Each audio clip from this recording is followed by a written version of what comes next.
तर आपण बघा गाड्यामध्ये फिरत असताना आपल्याला चौकामध्ये राजांच्या घोड्यावर बसलेले पुतळे किंवा आपल्या स्टॅच्यू पाहायला भेटते.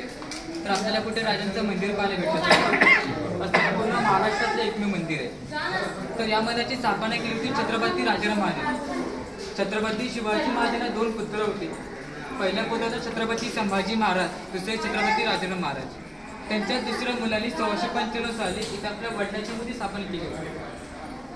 तर राजांचं निधन झालं होतं 3 एप्रिल 1680 मध्ये. म्हणजे मृत्यू झाल्यानंतर 15 वर्षांनी इथे मंदिर स्थापन करण्यात आले. तर महाराजांची मूर्ती काय पाषाणाची मूर्ती आहे, जी मूर्ती आपण बाहेर फोटोमध्ये पाहिली होती. आता छत्रपती शिवाजी महाराजांच्या मूर्तीवरती मला वस्त्र पाहायला भेटतात बघा. तर राजांच्या मूर्तीला वस्त्र घालण्यापूर्वी ना दिवसासून 2 वेळा अभिषेक केला जातो. पहाटे आणि संध्याकाळी प्रार्थना, आणि दोन्ही वेळा राजांचा पोशाख बदलला जातो. तर राजांच्या मूर्तीवरती बघा, चेहऱ्यावरती चांदीचा मुखवट आहे, डोक्यावरती जिराटोप घातली जाते, गळ्यामध्ये मोत्याची माळ, कवड्याची माळ घातली जाते, आणि आजूबाजूला राजकीय वस्त्र आहे. अशी आपल्या राजांची मूर्ती सजवली जाते. मूर्तीसमोर तुम्हाला तलवार पण पाहायला भेटेल. छत्रपती शिवाजी महाराज युद्धाच्या वेळेला अनेक तलवार वापरले असतील बघा, पण आपल्याला इतिहासामध्ये अजून फक्त 3 मूर्ती झालेली आहे. पहिली तलवार म्हणजे भवानी तलवार, जगदंबा तलवार आणि तुळजापूर फिरंगी तलवार.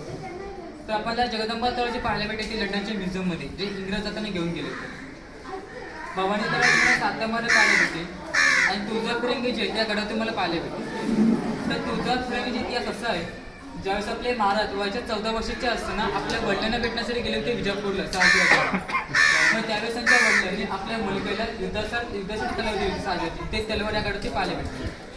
त्या तलवारची उंची आहे ना, ती 3.5 फूटची तलवार आहे, आणि 3.5 किलोची तलवार आहे, ज्याला तुळजापूर ओळखली जाते. आता तुम्हाला आतमध्ये गेल्यानंतर डाव्या साईडला पालखीवर पाहायला भेटेल बघा. तर राजांचे आपण सर्वात मोठे जे किल्ले आपण सर्वात राजांचे भारतात 373 किल्ले भारतामध्ये. त्याच्यामध्ये आपण राजांचे सर्वात मेन किल्ले पण 2 ओळखतो बघा, राजगड आणि रायगड. पण तुम्ही दोन्ही किल्ल्यावरती राजांच्या अनेक किल्ले तुम्ही जर पालखी सोहळ्याचा विचार केला तर काही गडांवरती राजांचे सण जेव्हा असतात, म्हणजे वार्षिक उत्सव असतात, महाशिवरात्र असेल, शिवजयंती असेल, किंवा भवानी मातेचा गोंधळ वगैरे असेल, याच वेळेला राजांची फक्त पालखी बाहेर काढली जाते. तर या गडावरती राजांची पालखी जी असते दर सोमवार रात्री 9 वाजता. तर या गडावरती फक्त पालखीच बाहेर काढत नाही, तर राजांच्या पालखीसोबत राजदंड, मशाल, भगवा झेंडा, अब्जाकी, नगारा, तासा, ढोल या सर्व वाद्य वाजून राजांच्या गडाची पालखी बाहेर काढली जाते. तर राजाने का ती जाती धर्माकडे भेदभाव केला नव्हता बघा. या गडावरती 18 प्रजातींनी एकत्र केल्या होत्या. तर या गडावरती ना 18 हिंदू लोकांची घरं आहेत आणि 4 मुस्लिम लोकांची फॅमिली आहे. आता हिंदू जेवढी लोक आहेत ना ती राजांच्या मंदिरामध्ये सेवेकरी आहेत. तर राजांची